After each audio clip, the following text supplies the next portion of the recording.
1 Coríntios 3, o tribunal de Cristo, ele acontecerá quando os salvos receberem o galardão.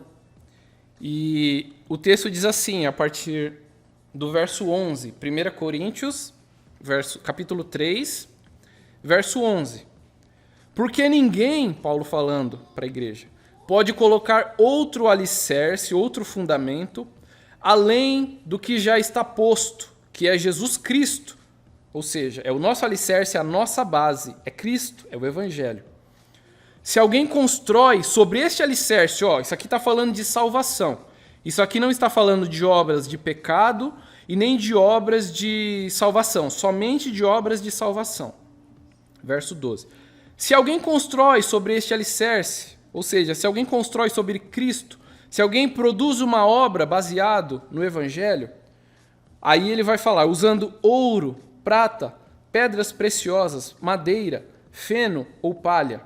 Sua obra será mostrada, porque o dia a trará a luz, pois será revelada pelo fogo, os olhos como chama de fogo, e as obras serão reveladas pelo fogo, que provará a sua qualidade.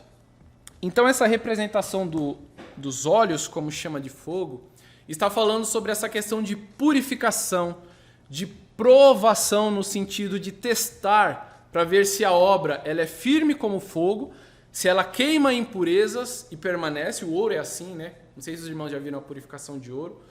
Ele queima as impurezas, ele tira aquilo que não é ouro e deixa apenas o ouro. Ou se é palha, que se consome completamente. E veja só que interessante. Verso 14. Se o que alguém construiu permanecer, esse receberá recompensa. Se o que alguém construiu se queimar, esse sofrerá prejuízo, porém, será salvo como alguém que escapa através do fogo. O que isso quer dizer? Salvo através do fogo. Alguém sabe? Alguém imagina?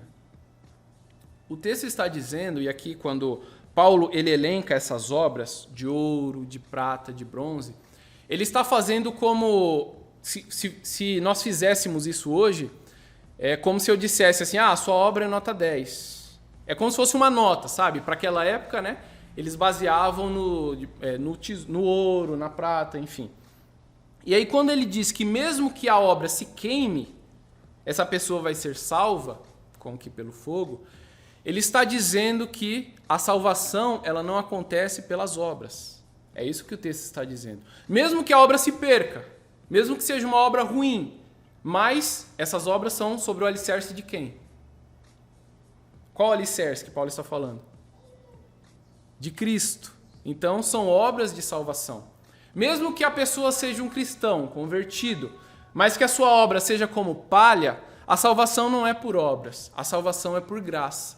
Então ele vai ser salvo como alguém que é salvo pelo fogo. Porque os olhos, como chama de fogo, eles estão em Jesus. Eles provam as obras, mas eles também vêm com amor. É um fogo que purifica, mas que também é amor. Então é isso que o texto está falando sobre o tribunal de Cristo. E nós passaremos, aqueles que forem salvos, passarão pelo tribunal de Cristo. E aí cabe a cada um olhar para a própria obra. E eu acho tão interessante, irmãos, quando nós falamos sobre obras, porque, primeiro, Cristo, ele vem e nos tira do pecado. Ele nos salva por seu próprio sangue. E aí alguém olha e fala, meu Deus, isso é perfeito, né? Isso é maravilhoso. Então, eu sou grato por ele. Mas aí ele vem e além de salvar pelo seu próprio sangue alguém que não merecia a salvação, alguém que é pó, ele ainda vem e por causa daquilo que nós fazemos pela obra dele, ele nos presenteia. E aí por isso Paulo, com essa compreensão, ele vai dizer, o amor de Cristo nos constrange, irmãos. Então a obra, ela não é um peso, a obra é um privilégio, porque a obra ela é feita e ainda vai nos conceder galardões. Então nós fazemos por gratidão. Se nós estamos fazendo algo com peso, existe uma coisa errada, ou com aquilo que nós estamos fazendo, que não provém do Evangelho, ou com conosco.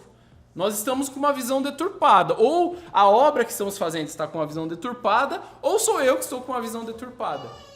Então aí cabe nós analisarmos essa situação.